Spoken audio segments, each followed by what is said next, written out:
పుత్ర సంతానం కోసం ఆచరించాల్సిన వ్రతం పుత్రగణపతి వ్రతం. ఫాల్గుణ మాసంలో వచ్చే శుక్ల పక్షములో చవితి తిథి నాడు పుత్రగణపతి వ్రతాన్ని ఆచరిస్తే పుత్ర సంతానం కలుగుతుందని వరాహపురాణం చెబుతోంది. వినాయక చవితి భాద్రపద శుద్ధ చవితి నుండి 6 నెలల కాలంలో తిరిగి ఈ ఫాల్గుణ శుద్ధ చవితి నాడు వినాయక నక్షత్ర సమూహం సూర్యాస్తమయం కాగానే ఉదయిస్తాయి. ఆ రోజు గణపతిని పూజించే వారికి పుత్ర సంతానం తప్పక కలుగుతుందని ధర్మశాస్త్రాలు చెబుతున్నాయి. వినాయక చవితిలాగానే ఆచరించుకొనే ఈ పుత్రగణపతి వ్రతాన్ని పూర్వకాలంలో సద్గుణ సంపన్నుడు, వీరుడు అయిన పుత్ర సంతానం కోసం రాజులు ఆచరించేవారని శృతులు తెలియజేస్తున్నాయి. వినాయకునికి శిరస్సుని ఖండించి, ఆ తర్వాత పరమ వాత్సల్యంతో గజముఖాన్ని ఆ గణపయ్యకు అతికించిన శివయ్య, జగదాంబతో కూడి చిన్నారి గణపయ్యని ఒడిలో కూర్చోబెట్టుకుని దేవతలకి దర్శనం ఇచ్చారట. అలా దర్శనం ఇచ్చిన గణపయ్యని దేవతలందరూ స్తుతించారట. అప్పుడు గౌరమ్మ వారికి ఎవరైతే ఫాల్గుణ శుద్ధ చవితి నాడు దేవతలు చేసిన ఆ పుత్రగణపతి స్తోత్రం చేస్తారో వారి వంశము వృద్ధిని పొందగలదని వరాన్ని అనుగ్రహించారట. ఇది వరాహ పురాణంలోని వృత్తాంతము.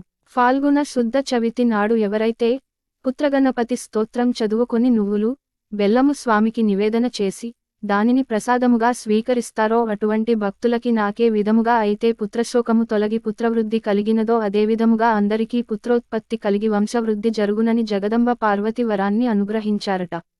ఈ పుత్రగణపతి స్తోత్రంని పరమేశ్వరాదిగాగల దేవతలందరూ స్వయంగా స్తుతి చేశారు. అటువంటి ఆ దివ్య స్తోత్రాన్ని పారాయణము చేయడం వలన వంశ దోషములు తొలగి శక్తియుక్తలు కలిగిన పుత్రులు జన్మిస్తారని వరాహపురాణ వచనము. ఆ విధంగా మొదట ఈ స్తోత్రముతో డుండి రాజు అనే కాశీరాజు పుత్రగణపతిని ఆరాధించి సత్ఫలితములను పొందారట. అత్యంత అద్భుతమైన ఈ స్తోత్రమును ఫాల్గుణ శుద్ధ చవితి రోజున 8 సంఖ్యతో పారాయణ చేసిన విశేషమైన ఫలితం దక్కుతుంది. పుత్రగణపతి స్తోత్రం ఉంది. మీరు దాన్ని చక్కగా చదువుకోవచ్చు.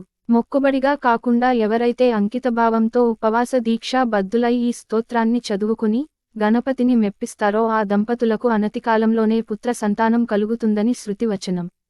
ఈ ఫాల్గుణ చవితి నాడే కాకుండా సంతానాన్ని కోరేవారు, పుత్రసంతానాన్ని కోరుకునేవారు ప్రతి చతుర్థికి ఈ స్తోత్రాన్ని చదువుకుని గణపతిని ఆరాధించండి. భక్తితో ఈ వ్రతాన్ని ఆచరిస్తే ఖచ్చితమైన ఫలితాలు ఉంటాయి.